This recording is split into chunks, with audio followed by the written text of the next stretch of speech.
Lorilee, welcome to the show. Thank you so much for having me. I appreciate it. So good to have you. And look, we're going to get into a whole story of survival, but we have now survived a whole bunch of tech trauma, I think we can call it, the It's last half hour here. so much tech trauma. Yeah, I'm glad we made it. Tech trauma, tech drama. We're here. So look, most people, I would love to just hear your story, just talk us through it front to back. But I'm gonna reverse engineer this with you. I want to just take a different approach today. Why are you so vocal about your trauma survival story today? Well, it was in 2020, I actually went into treatment. I'm a childhood sexual abuse survivor, and I didn't realize that all of the things that I have dealt with, anger, um, just depression, anxiety, all of that stuff. I thought that was just who I am. I am, but it was a part of me. Um, I went. I had my last suicide attempt in 2020, and at that time, I was very suicidal throughout my youth. I was sexually abused by my father, so you would think that someone would know that that would affect them, but back then I had no idea. It was one of those things that I kind of just I don't you didn't want to think about it, so you pushed it really deep, deep down inside, but it was always bubbling up. Um, and so in 2020, I attempted to take my life. My husband at the time decided, when I finally told him, I didn't even breathe a word of what had happened to me. And when I told him, he was so understanding, and he used a phrase, shocked but not surprised. And so we decided that I was going to go and get the help that I needed. We talked to our therapist and decided that we were going to go to Sierra Tucson in Arizona, which is an amazing treatment facility. And when I was there, I hated sharing my story. I didn't want to. I always sat in the support group for a few days, and I was like, I'm not sharing my story. And then one day I don't know. I think what also they offered there was EMDR therapy, amongst so many other things, somatic experiencing. Um, and I felt comfortable sharing after the EMDR. And so I How come? remember What being did in. EMDR do for you? So the whole idea of the EMDR, the eye movement desensitization, and reprocessing. Basically, it takes a memory from your emotional part of your brain to your rational side of your brain. So all the emotions attached to that memory is no longer there. And so being able to talk about it became easier when I spoke to my therapist about it. And then when I was in my group session, I decided I was going to share. And at that moment, when I shared that, several people after group came to me and they were like, that happened to me too. And a couple of them who had not even shared it with anybody, and they had been in the treatment facility for months. And so that was just the one thing that they couldn't say out loud. And so when I finally did, they were able to, and they were able to speed up their recovery than just keeping it in. And so then I realized how powerful it was to share it. And so once I got out, I was in there for 31 days. And this was during the pandemic. So I went in, the world had not shut down yet. I came out 31 days later. This was in February. The whole world has changed, right? So I'm like, I don't know what kind of world I'm adjusting to. Um, but at that time, I realized that sharing my story was extremely helpful and powerful. And then I decided, I wanted to maybe write, do something. They focused on doing something artistic, like an artistic outlet. And I had been writing, screenplays, and so I thought I was going to do a screenplay and then maybe do some research on some of the therapies that were offered there that I had not ever heard of. I've never heard of somatic experiencing, somatic emotional release, EMDR. I kind of knew about before, but I didn't realize how effective it was. And at that time, they were also doing ketamine therapy there, and so it was very. I just wanted to share that in a way that people could digest it and maybe a screenplay. So when I started interviewing some of the people that had helped me, the practitioners at the facility, I realized, like, oh, well, what am I going to do with all this great information now? I'm going to, maybe I'll do a podcast. And so I decided to do a podcast. And when I released my first podcast, it was really interesting because my cousin actually called me, who I hadn't spoken to in years. And she said she heard it. And then she told me that she also had experienced abuse. And I was, and actually an attempted abusive situation with my father. So it was very, that made me want to push more into sharing my story and sharing other people's stories.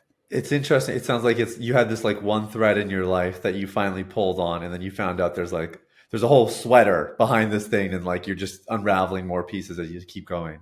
Oh yeah, I really did. Yeah, I really really did. interesting. So there's so many things I want to ask about, but the first thing is you mentioned a suicide attempt in 2020, and it sounds like that was not the first attempt.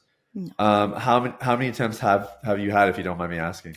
Well, I thought I had 5 at that time, but while I was in the treatment facility, I was actually getting a sacral massage therapy.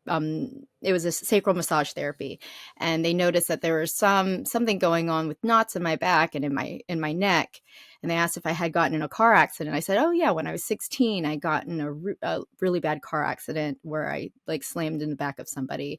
Everyone was fine, but I obviously had like bad whiplash that I never fixed." And then she wanted me to talk about it while she was doing the massage, and all of a sudden it released, like, how did that actually happen?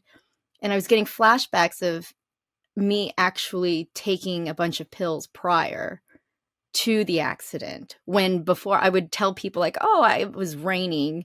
It was barely raining. The roads were wet, but I don't believe it was raining because I remember having to get out of the car and I think I was fine, but I didn't want to sit in the wet grass. But so that would have made it 6 that I know about. And at that point, now I don't really know. And when I had these suicide attempts as a kid, my parents knew, but I'm Filipino, and, at mental health in the 90s was very looked down on. We never talked about that kind of stuff. And so I remember when I had my first and my second, I just took a bunch of pills. I didn't know any better. I'm like, oh, I just don't want to be here anymore. And I remember like coming in and out of consciousness and they just making me throw up. Nobody wanted to take me to the hospital. No one wanted anyone to know. And I remember that being like so difficult, because I realized the reason why I was attempting these suicide attempts, it was because I was crying out for help. Because I remember I was young enough to know, like, something's wrong with me. Something's wrong. I need to talk to somebody. And I remember my mom and dad being like, you don't need to talk to anybody. Just don't think about it and it'll go away. And so I, I guess in my head, looking back at it now, when I was trying to take my life, it was because I was crying out for help. Maybe someone will bring me to the hospital. Maybe I will be able to talk about what happened. But nobody took me. Nobody took me until, and at that point, like when I was an adult and I was taken to the hospital, uh, I didn't think that was the issue anymore. Wow. Okay. Makes Mm, sense. yeah. It's close to my heart. I lost 3 friends to suicide in high school. Oh, I'm sorry. Um, and yeah, I appreciate you sharing about that part of your story because I think it's very important. And, in our audience, and certainly when I think about the clients that we've coached and that we are even coaching right now, this story is very common. You have a traumatic experience when you're young, especially sexual abuse. There's not a lot of avenues or outlets to talk about it, no less get treatment for it.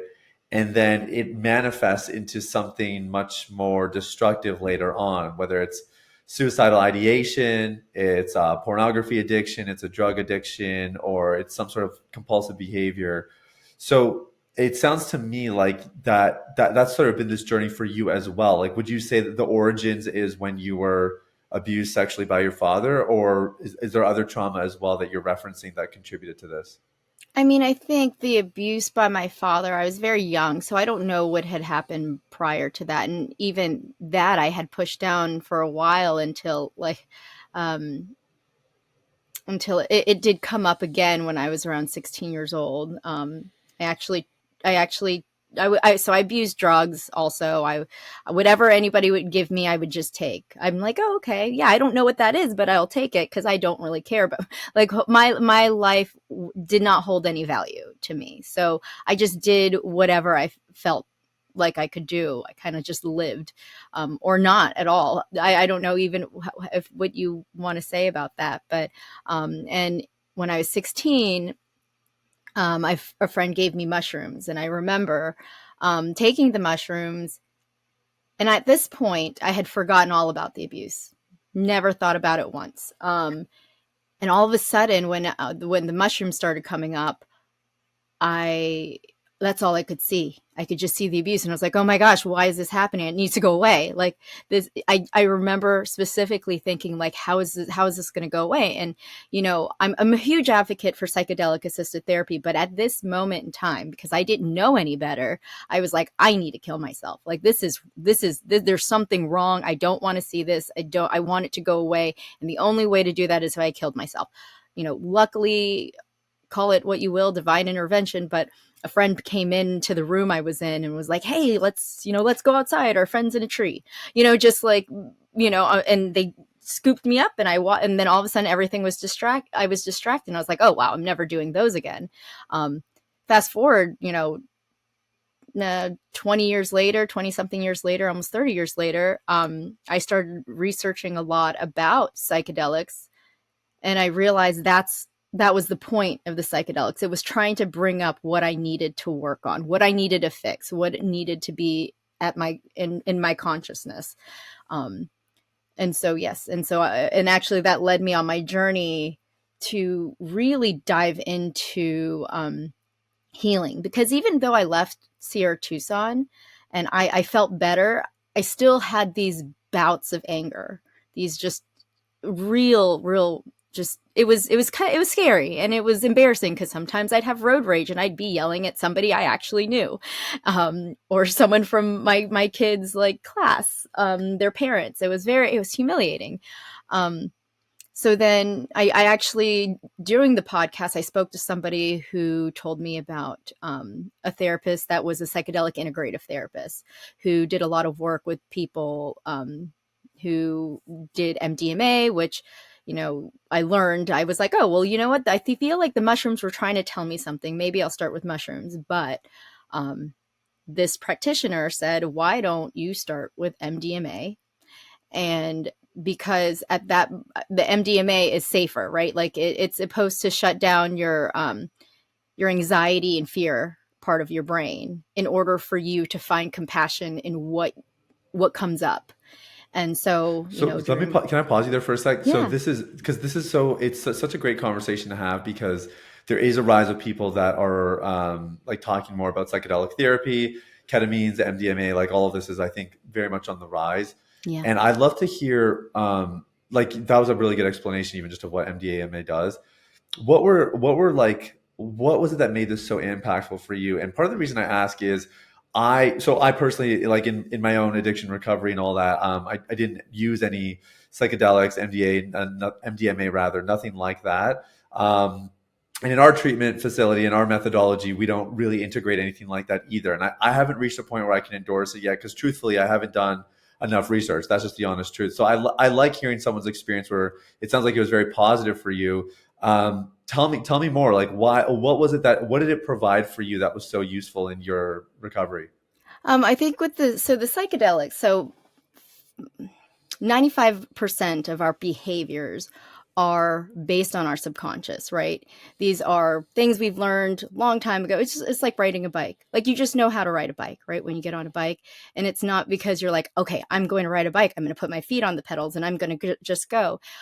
It's your subconscious because it was in you've done this before, and your brain has put that in your subconscious. So and so our reactions to things are from our subconscious.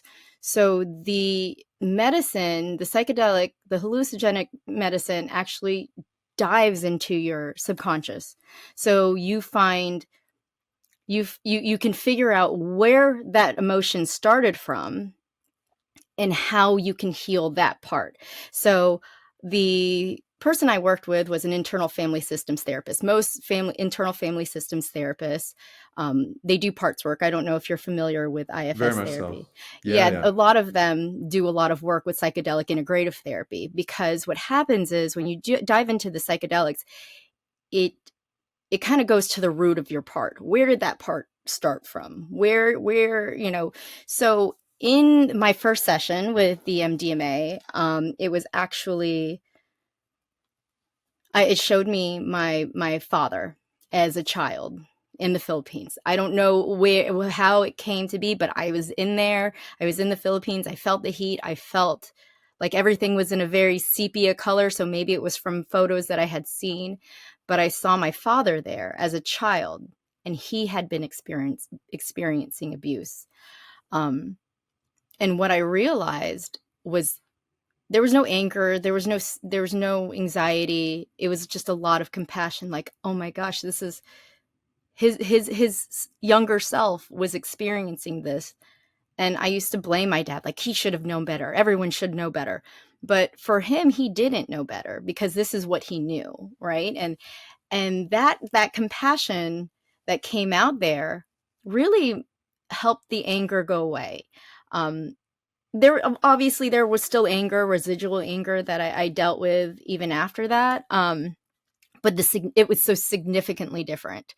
I and then integrating. So then once you should do several sessions of IFS therapy leading into an actual journey, and then once you do the journey, after, you need to integrate. Now there's maps. They have a protocol that basically you would integrate up to a year, what you've learned, all the feelings that comes out during these sessions. And for me, what I realized was my anger part came from my father, because the day that I decided I was no longer going to take the abuse, I lost my shit. Like, I was throwing things. I was hysterical. And that had scared him so much that it had, not only did it stop, but he left. Like, he left my family home, moved away for, I don't even know long. My mom, I don't know what he told my mom, but I did not see him for a year. And so that part, that firefighter part, came out, and basically, and stayed with me my whole life, because it said, you know what, I'm here and I saved you, and I'm here to always save you. So anytime you feel bad or uncomfortable or scared, I will come out. And that was when I realized that I could put that part to bed. Like, this is no longer your job. I'm not in that place where I'm scared and I'm threatened. And so the anger it went away. It went away. Like, yeah, obviously I still have these moments, but No, but sig- that's a big deal, right? Because if you kind of get into trauma theory, especially when you have like what you experienced was like complex PTSD, and your body gets stuck in fight or flight. So for Mhm. you to be able to kind of find like an avenue where you could actually deactivate it permanently, like not be in this constant fight or flight, like looking for threats, and actually to like experience safety within your body again. That's a really big deal. So that's pretty phenomenal. Mhm. That experience you had where you're seeing your dad experiencing abuse himself, and kind of getting insights into the origin of at least maybe some of his experiences. Do you perceive that to be, is that a revelation of something that actually happened, or is that representative? I mean, whether it's either or, I think there's value, but I'm just curious how you perceive that. I do believe that he had suffered from some sort of abuse. I remember as a child, and it creeps me out just saying this, but I remember being like, "No, I don't want to do this." And I remember him saying, "But it's okay, my dad did this to someone else, and it was okay." And so, and maybe that played a part in my subconscious remembering that and painting this picture. And it could be, I don't know. These medicines are very, MDMA, not as much, But mushrooms and ayahuasca and all of those different psychedelics, they've been used for centuries in, indigenous peoples and all over the world. And so this is what they use as their medicine. And so um it's very spiritual for them. And so I think that they do believe that they're going back into another dimension in time where they can see this happening. Hey, thank you so much for tuning in. We're going to get right back to the show. But really quick, I want to make sure that you guys know I am on Instagram. I'm very active over there. And a lot of you tell me that Instagram is triggering. It's a distraction. It's a waste of time. So I always recommend that you find accounts that are actually going to move you towards your goals and help you in your future success. My account does that. We have that kind of content every single day. The handle is Sathiya Me Sam, and my DMs are always open. I respond to every single message that comes through. I'd love to speak with you over there. Link is in the show notes if you can't spell my name. That's really cool. I mean, it's funny. It's like I said, I have not engaged in any of these kinds of avenues, but in my own recovery story, like a huge part of it for me was actually, well, it's twofold. Number one was repairing old wounds and traumas from the Yeah. past. And a huge part of that was, yeah, I had a lot of barriers. Like I would, to use like IFS language, like my protector had really shielded me from accessing some of those more core memories and core wounds. But for me, like it was my relationship with God. It was the Holy Spirit that allowed me to actually access those. And I really believe when I was having those experiences where maybe it's a memory and I'm kind of reprocessing the memory and I'm inserting compassion and all that stuff that you're talking about, I really resonate with. For me, like those are like not just like ideas or representation, like that's revelatory. Like I really believe God Hmm. was showing me what was happening, and there's a reprocessing that's going on there, and it's cool to hear that get experience. It still freaks me. I don't know why it still freaks me out, the idea of like taking mushrooms to experience it, like to like alter your conscious. But I hear what you're saying, and I see the value. Like I do understand why people are drawn to that, especially when I know you tried so many other things, right? And it kind of felt like Hmm. you were in this boomerang dynamic. Um, Part of your story is that you were diagnosed as bipolar, and I think that part of your story is very reflective of where our world is sometimes with Yeah. trauma and not really understanding how trauma impacts the body and the brain and everything else. And we've come a long way from when you first had that diagnosis, because I think it was that 10 to 14, 15 years ago, if I did my homework right. Yeah. Yeah. Yeah, something like that. Why did they diagnose you as bipolar, and how long did it take before you realized that was not what was actually going on? It took me 10 years to realize, but Oh, I so I, I for mean so I for don't 10 years you thought you were bipolar, for and that 10 was years like you're I telling was people on you're bipolar, you're taking medication. I was taking lithium at one point until it made me so sick. They gave me Topamax, which they told me was to help with the lithium because um, I don't even remember that it was an antipsychotic.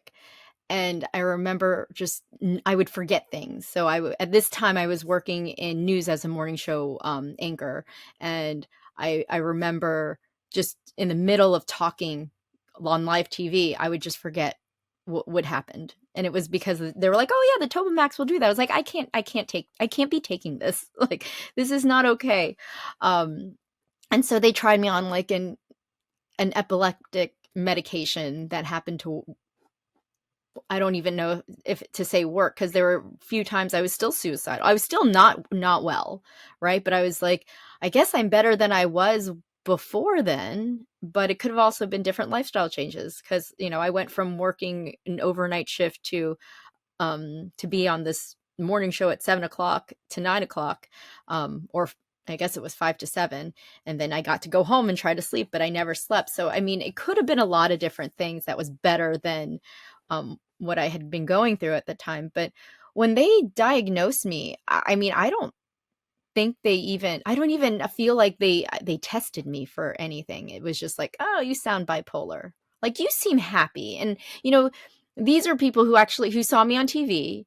And they'd be like, hey, I watched you in the morning. And they'd say, you seem really happy. This doesn't seem like who you're explaining or who this person is right in front of me. And and maybe that's what played a part. Like, oh, I could be so happy, but then all of a sudden I could be trying to kill myself. And so maybe that's it. I have no idea, but I don't specifically remember them doing anything. Like no diagnostics per se I or don't feel in-depth assessments. unless it's questions, because they asked me a lot. I don't even remember what the questions were, and they diagnosed me within like That's an hour of wild. seeing me, maybe two Wow. hours. Um, So for 10 years you believe you're bipolar, you're taking your meds. Obviously, once somebody believes that they're bipolar, you get that diagnosis, that changes how you view yourself, yeah, changes your expectations of yourself, even your relationship dynamics are altered. yes. And then when you discovered that you weren't bipolar, were you upset? Or did you feel like betrayed or like there's a decade of my life that was kind of mislabeled? Yeah, a little bit, but I felt, it took a while, and I forget to like mention this all the time when I'm like posting anything, but I didn't want to go into um CR2. I didn't want to get better. Like there was nothing that made me want to get better. I thought this was kind of my life, right? It wasn't until my husband was like, "Listen, we're young, you can get help now, and then we have our whole lives to be happy." And I remember being like, "Oh, that can actually happen? Maybe. Maybe." So like when I started getting better and I realized that wasn't my diagnosis, I'm like, okay, well, I have the rest of my life to fix everything. So it wasn't, I at that point I wasn't, well, it was like, okay, that really sucked. But I what can I do now was kind of my mindset.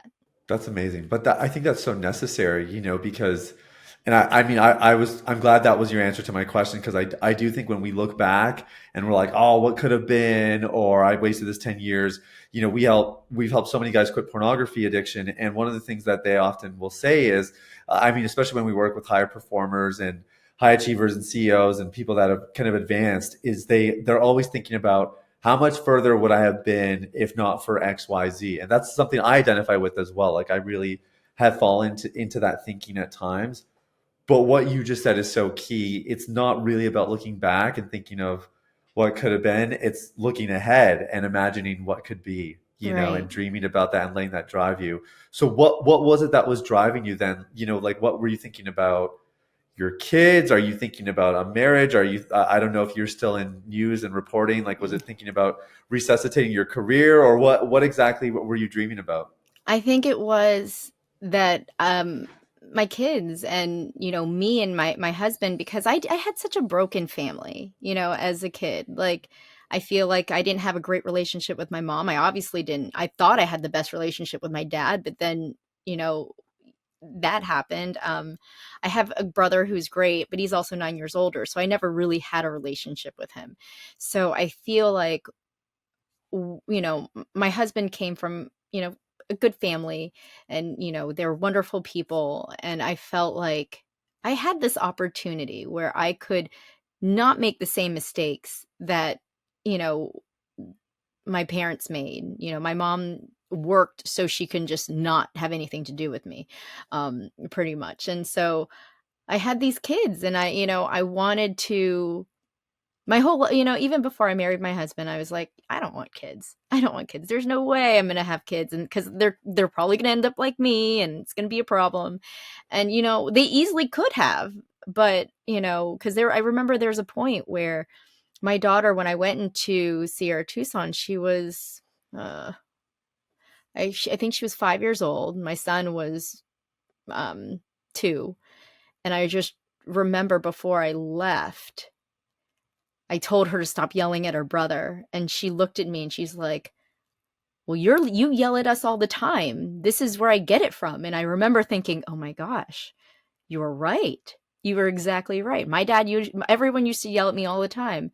And I was like, "You're right." And I'm going to try to change that. And I remember once I learned all of these like ways to regulate your nervous system at CR Tucson, and then when I went and started doing like the psychedelic therapy, I really learned how to regulate my system. And And my son, being so young, he learned how to do that at a very young age. He self-regulates so well. It blows my mind. My daughter, I'm still working on, but she's learning as well. Like, she's learning with me.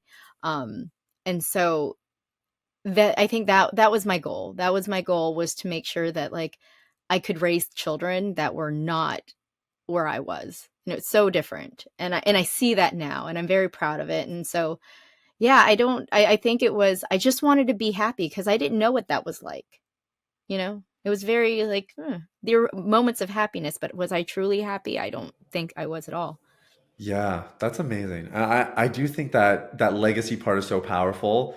Like wanting to change course for, like, really you've changed your whole lineage. Who knows how far back the abuse goes, right? Right. And that's pretty powerful for you to be able to kind of switch gears. And I know a lot of our listeners are trying to do the exact same thing. They know that there's probably a generational component to their struggle, whatever that might be. Hmm. And I mean, I know that's even my own longing, is I want my son to have a way better relationship with his own body and his sexuality and everything like that, and just not fall into some of the addictions that I did.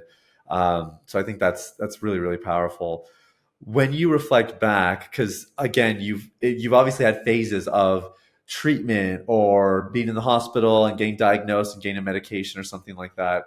But what do you attribute in the last few years where you focused more on the trauma work? What gives you confidence that this is different? How do you know that this is not just another decade only to find out 10 years later, like, what, I'm not bipolar? What do you mean? Like, how do you know that something is actually different and something's changed? That's so funny because I was actually thinking about this last week. Because I realized I was always scared to change. Like, change is very scary for anybody. But I remember after I did, um, I think it was my first MDMA session, or even my second, I realized, like, when the change was so drastic, because I had been on medication probably since I was 12. I was on ADHD medication, which is, at here Tucson, they said this is trauma induced. So I had been Oh, on, interesting. yeah, so I had been on Adderall for years, up until, I did the MDMA session. And then even from Sierra Tucson, they were like, well, why don't we put you on antidepressants to kind of help, put out the fires. But in order to do the psychedelic integrative therapy, you had to not be on any medication. And so I was able to wean off of it. But then once I did the my first session, I was able to get off of the antidepressants. And then after my second, which was like 6 months later, my second journey, I was able to get off the Adderall completely. And so at that point, I was not on any medication when I had been on medication since I was 12. And I didn't need it, right? Like, I was able to focus, like, everything felt clearer. And I realized, like, oh, this is what change is like. This is what I was so scared of. And so when I realized I didn't need to be scared of changing and evolving, um, I feel like I just want to continuously do the work. Because before it was like, 10 years ago, it's like, oh, I have therapy right now. I don't, I'm going to have to talk about what happened to me last week.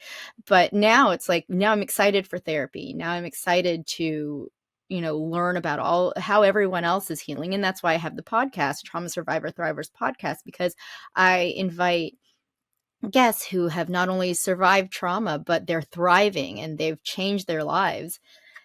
And so I feel that knowing that change is good, and I'm excited for changes and, evolving, I think that helps because I'm getting better every time. I don't recognize who I was before psychedelics. I was a very angry person who every once in a while would blame other people for my problems, right? Like, now I can fully take responsibility for what is happening around me and what I can do. And if I can't take responsibility for it, I need to change. Something needs to change. And so, Yeah. yeah. Yeah. It's amazing. What does your husband say? Has he noticed a change in you? Oh my goodness. Like, our life has gotten significantly better too. We really invest in each other. And it's been, because even he was at a place where it was like, oh, well, you're bipolar, so you get the work done, and so maybe nothing's all my fault, right? So And it got to a point where he saw how much I was evolving and he wanted to do the same. So he started seeing somebody, and now we're at this point where even when it's really bad, we know together that there's so much growth that's going to come out on the other side, because we talk about it. We're like really in sync with what is happening with each other, and we genuinely want to have these conversations, versus before it was like, okay, this is going to be a hard conversation, maybe we wait till later. But it's exciting. It's exciting, and we look forward to that growth. Yeah. What's your relationship like with your parents at this point? I don't have a relationship with my father. I made an effort to not see him after that. Once I addressed it, I did address it after I got out of therapy, because it was during the pandemic, like I said. So my mom was calling me, but they took away my phone. I didn't have any access to anything. And I told my mom, and then my mom addressed it with my dad, and then my dad was calling me, and I was like, I don't want to talk to him. He's also kind of a narcissist. So he was one of those people who would be like, he would always shift blame to somebody else. Nothing was ever his fault. So I knew at that point, like, I didn't need this relationship with him. And so, yes, I had cut that relationship off. There was a point where with my mom, we were doing well until one day she was like, I want to see my grandkids. Why can't you forget all of this happened? And I think at that point I was like, you know what, I'm gonna cut this off right now. And then I remember doing an MDMA session. My second journey was when I saw my mother, and I imagined myself losing my daughter, and it was really difficult for me. And I remember my therapist being like, what is coming up for you right now? And I remember telling her, I was like, I feel like I'm losing my daughter. I feel like she's gone, and I don't like this feeling. I want to go away. And she said, well, what's happening? And then I realized, like, that's how my mom felt. My mom felt like she was losing me. So in order for her to cope, she needed me to be able to forget anything happened, so we go back to normal. And that's when I found the compassion for my mom, and I started talking to her again. So I talked to her um, pretty much as much as I spoke to her before. I didn't have a great relationship with her growing up. It just got better um, as an adult, and now it's better than it has ever been. So Hey, thank you so much for tuning in. We're going to get right back to the content, but I wanted to make sure you know about my weekly newsletter. This is something that we send out to tens of thousands of subscribers every single week, with a personal story, an anecdote, some sort of nugget to fuel you in your recovery journey, your personal growth, and your personal development. If you're not subscribed already, click the link in the show notes and I'll see you over there. Have you found it difficult to set boundaries? Because I know you're dealing with cultural dynamics. I know Filipino culture and Indian culture have some overlap in, like, you respect your elders, you don't disrespect your parents. There's like a huge thing of like honoring and respecting authorities, especially your parental figures. But then I think additionally, when people, at least again, this is just from my experience working with people who have an abuse history, is when you are abused at a young age, your whole concept of boundaries becomes totally skewed. Basically, you just learn that you don't have boundaries, you can't set boundaries, you don't have any power. And I think in general, it's difficult for a lot of people. It's difficult to yeah. set boundaries and maintain them. But I think all the more so, I'm just thinking about some of the dynamics in your story. I don't know, do you set boundaries pretty easily, or what have you done to get Oh, to this place where you can do it? now I feel like I know what I need, and I know that I do the things for myself and for my kids and for my husband, and anything outside of that will disrupt that, I'm able to understand it. And I think that, I going back to psychedelics, psychedelics creates neuroplasticity in the brain, and it allows like connectivity to different neural pathways. And so what I feel like in training myself to know what's really important to me and making those changes and feeling those changes in my brain take place, like I don't typically go back to old behaviors like I used to, which is the people pleasing. I was the biggest people pleaser. I would be so scared to just not like I was so scared everyone was gonna like not like me. That was just like my fear that I had growing up. But now I'm like, I don't really care who doesn't like me anymore. I have my husband, I have my children, and I need all, it's my job to protect them. And so I have to set these boundaries. And sometimes it's having difficult conversations, but I feel like I can have them now. Yeah. Yeah. That's really, really good. I'm thinking about the people listening, and there's a couple demographics that your story touches on in a really unique way. So the first is we do have wives and women who listen to this podcast who are maybe they're married to somebody who has a porn addiction or some addiction, and they're trying to understand their spouse better because they feel hurt, feel betrayed. And what betrayal trauma, kind of this emerging field in psychology reveals is when you feel betrayed by your spouse or your partner, whether they have an affair or you find out they have this pornography addiction or maybe something completely different that's not sexually related at all, but you still feel betrayed. Often that betrayal experience lands on earlier experiences where there was trauma. And that's always a hard thing for these betrayed wives to hear, which is that, hey, you actually have your own trauma that's kind of being spotlighted. And one of the best things you can do is actually work on your own stuff while your 100%. husband hopefully does the same thing. And I'm wondering if you can speak to those women who are listening who maybe have abuse in their story, and maybe that's part of what they're being confronted with when they have a partner who has this secret behavior that's hurting them, is it's actually exposing the abuse. What are some things that they can do to just to get the ball rolling and to maybe try to make some steps towards healing and recovery for themselves? Wow, that was so well said. Yes, I absolutely 100% agree with you. Um, I mean, what I've learned is you can really only take care of yourself, right? You can't force anyone to do anything else. So, like you said, like that, what's triggering them, and that's where they need to explore what's going on with me. And I tell this to several people in my life.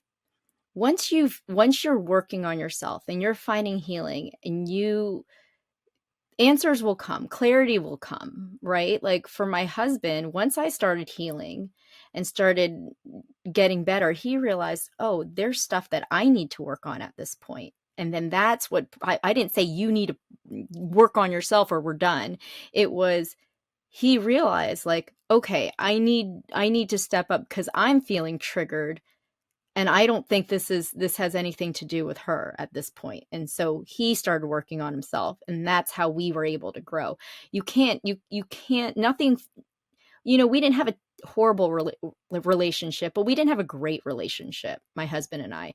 And it wasn't until we started working on each other individually where things started really becoming incredible and ideal. And I think for, let's say, someone who's working on themselves and their husband's deciding, like, no, this is too hard. I think that at that point, the person who, the wife, once she starts getting that work and that healing in, clarity will step in and help her make the decision she needs to make for herself. And then that's when maybe the husband will step in, or maybe it's not going to work out. So I think 100% each individual needs to work on themselves. They can't fix each other. They just have to work on themselves, and it will come. The energy will be there. Yeah. Yeah, we've definitely witnessed that. Like when we look at our clients that have gone through our program and, like we have a 70% success rate in our program. We see a lot of guys just have great turnarounds, but the percentage of people that have successful marriages after is actually lower. And that's because, well, it's because of several factors. But the one commonality in the marriages that are really thriving after our clients' recovery is because the wife simultaneously has been doing her work separately in her own stuff, and they've been able to come Hmm. together and do some couples work and all that kind of stuff. So I think what you're saying makes a lot of sense.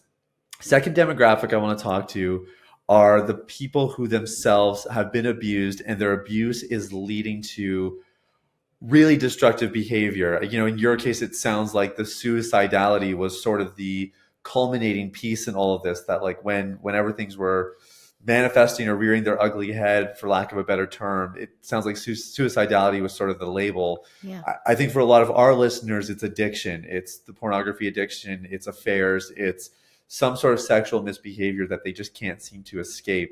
What advice would you give to somebody who's in that position that is trying to change course, and not just trying to do this for 30 days, 90 days, or a year, but really trying to permanently change course? Where should they start? I mean, I do believe it all comes down to really healing, right? It's finding, maybe you find an IFS. I think talk therapy, I mean, I'm sure it's great for some people who've really experienced trauma. I feel should seek out trauma therapy, whether it be internal family systems therapy, even hypnotherapy. You know, I don't know where your listeners and viewers are when it comes to psychedelics. Psychedelics is really there for treatment resistant trauma, for people who have these trauma blocks and they can't, but they have to want to do the work, right? There's somatic experiencing. There's so much out there, and I think just seeking a traditional therapist, I don't believe that is always going to work. And I think there needs to be some trauma informed therapists out there who are willing to, you know, do the work with their client. And yeah, and I think that's where to start. Once you start the healing process, I think you'll what I realized when I started my healing process was all these different things that I needed before. Like, I completely stopped drinking. Like, I used to just go out with my girlfriends and have wine and, you know, all of this stuff. But as soon as like I started healing and I did the work and the psychedelic work, I like would go out and I'd be like, I have zero interest in having this drink right now. You know, I have zero interest in drinking caffeine. I think the healing will help different aspects of your life. Yeah, you're right. And the healing we're talking about is that deep core root level healing, right? And it's Yes. so true. When you get to that depth of healing, every area of your life is impacted. It's not just that you abstain from a behavior. You're a different person. Your relationship to really everything in the world changes. And I do like what you said. You know, it's funny, like every week we're sitting down with people who have seen a therapist for 2 years, they've seen a therapist for 5 years, they've seen a therapist for a while, and it's like diminishing returns. Like initially it felt good to talk to someone and there was some great value, but then, you know, maybe they lack the expertise to really get more to the roots. Or in Mm-hmm. our case, pornography addiction is very niche, so we have a lot of clients who just didn't have a therapist that was knowledgeable enough, didn't really understand. Yeah. And I think what you said, there's a lot of wisdom there to find that expert who can guide you, who's properly informed. You know, we're very fond of a modality called inner child work, kind of Yes. a, So you know, important. deviation. So important, you know. And really, I think for people that are even trauma resistant, like you're talking about earlier, we found that inner child work has been great for getting past some of those walls, and Yeah. in some really, really cool ways. So I think that was amazing. The last demographic, okay, Laura Lee, is the people who have been abusers themselves, and so they are carrying some regret. Maybe they've been abused and then they became an abuser. Very common story. But Mm-hmm. uh, one way or the other, they have been an abuser, and they want to not only, you know, quit the pornography addiction and quit their own sexual misbehavior, but they also want to recover from their past of being an abuser, the guilt, the shame, anything that might be going on there. I know that you yourself, that's maybe not part of your story, but I do know like your message is reaching people who have this story and who are seeking their own resolutions. What advice would you give to somebody who has been an abuser themselves? I mean, it's very common. The people who are abusers typically have been abused, if not all, the 100% of them, because you know, where do you get this learned behavior? It typically comes from something that happened to you. And again, it's you know, I feel like a broken record here, but healing is absolutely where you need to go. So I think the stuff that you're talking about with the inner child work and the work that you are doing, I think that is extremely powerful. I mean, I know that shame, there's a lot of shame that sits there, being the person who's abusing others. um but I feel like shame tends to come away once the healing gets to a certain point where it's deep and the work is really being done on that inner child, and where you can pinpoint where that has happened. um and yeah, I feel like, and at that point, right, you've healed enough, like with the wives and with a person who's been abused, it's the same for the abuser. You'll find clarity and you'll realize, like, okay, it's time for me to make these changes, and these are, I think it comes naturally once the hard work and the healing have kind of taken root. Yeah, I agree. And I do think for somebody who is listening, we didn't even really get into this subject so far, although maybe this would be interesting to hear from you. We do have a bit of time still. Hmm. But I know for people with a porn addiction, when they look back, they often feel this sort of, I could never forgive myself for what I've done. It's really hard to forgive myself for my past. And often that's a huge part in people walking in freedom is forgiving themselves for their mistakes Hmm. and also reaching that place of releasing and forgiving people who have abused them or hurt them or wounded them in one way or the other. And I think for abusers, people who have that history, I don't want to call them abusers, but people who have that history, I think it's really important in that regard as well, that you're able to reach a place where you can look yourself in the mirror, and be okay with what you see, accepting yourself, forgiving yourself. It's a huge part of it. Has that been part of your journey at all, by the way? Like any kind of, I know you've set some boundaries with your dad, and we're really big on that, on setting those boundaries. And at the same time, you can help hold those boundaries and still forgive that person or not hold it against them and not harbor that resentment and that bitterness. Has forgiveness been a part of your journey at all, Laura? Yeah, a lot of it was forgiving myself for blaming myself for so many years. Um, as far as my dad, yes, I think that I found forgiveness there within within the compassion that I felt at that moment when when I had my first journey, and I think that was powerful in releasing it.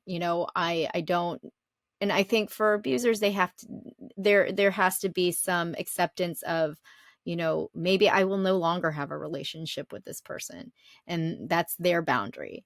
Um, and so I feel, you know,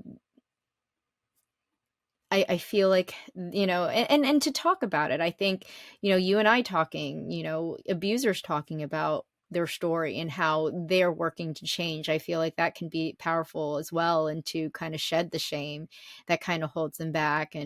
Um, and when it comes to forgiveness, I think that, I was able, I don't know if I would call it forgiveness as much as I would, finding compassion in what had happened to him. And because I felt like I needed to do more for forgiving of myself, because I blamed myself for a lot of that. So yeah, I feel like that it can be very hard as an abuser. I feel like that is the toughest position to be in. But again, there's a lot of work to be done there. Um, and so, Yeah, yeah.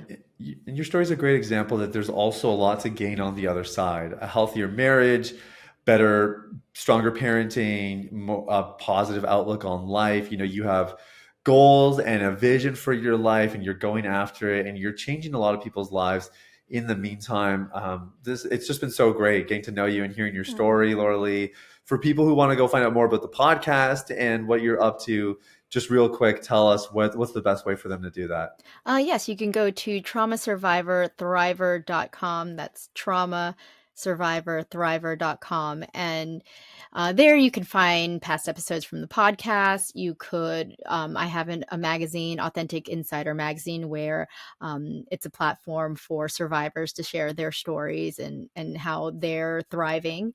I'm also working on a documentary on psychedelic medicines and how they're healing people who've experienced not just trauma, but traumatic brain injuries as well. We're finding that the connectivity in the brain is helping with traumatic brain injuries, and so that's you can check all of that stuff out at traumasurvivorthriver.com. That's amazing. We'll put the link in the show notes. Thank you so much for your time today, Laura Lee. Thank you, and I really appreciate you having me on.